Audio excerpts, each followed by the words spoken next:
बैठा हूँ, आजादी के टूटे फूटे सपने लेकर बैठा हूँ। दाग जिन्होंने भारत माता को गहरे दे रखे हैं, उन लोगों को जेड सुरक्षा के पहरे दे रखे हैं।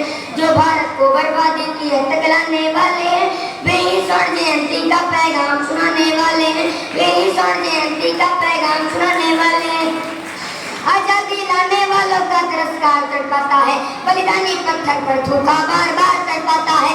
इनकलाब की बलबेती भी जिससे गौरव पाती है, आजादी में उससे कर को भी गाली दी जाती है। इससे बढ़कर और शर्म की बात नहीं हो सकती थी, आजादी के परवानों पर घात नहीं हो सकते थे।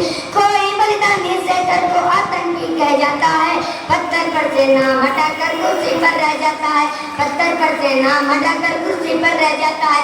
राजमहल के अंदर ऐरे गहरे बनकर बैठे हैं, राजमहल के अंदर ऐरे गहरे बनकर बैठे हैं। बुद्धिजीवी गांधी जी के बंदर बनकर बैठे हैं। इसीलिए मैं अभिनंदन के गीत नहीं गा सकता हूँ, मैं पीड़ा की चीखों में संगीत नहीं ला सकता हूँ, मैं पीड़ा की चीखों में संगीत नहीं ला सकता हूँ। गाली की भी कोई सीमा है, कोई मर्यादा है, जागना तो देशद्रोह की परिभाषा से ज्यादा है। मेरी आंखों में पानी है, सीने में चिंगारी है, राजनीति ने कुर्बानी की दिल पर ठोकर मारी है।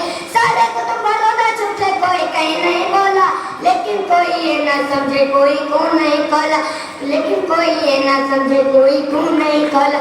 सुनकर बलिदानी बेटों का धीरज डोल गया होगा, मंगल पांडे से सोने की भाषा बोल गया होगा। सुनकर हिंद महासागर की लहरें तड़प गई होंगी, शायद फिल्म की गजलों की पहरे तड़प गई होंगी। नील गगन में कोई ऊंचा तारा टूट गया होगा, असवातुल्लाह की आंखों में लावा फूट गया होगा, असवातुल्लाह की आंखों में लावा फूट गया होगा। भारत ऊपर मरने वाला टोला भी रोया होगा, इंकलाब का रंग बसंती चोला भी रोया होगा। चुपके चुपके रोया होगा संगम तीरथ का पानी, चुपके चुपके रोया होगा संगम तीरथ का पानी। आंसू आंसू रोई होगी धरती की चूनरदानी, एक समुंदर रोई होगी भगत सिंह की कुर्बानी।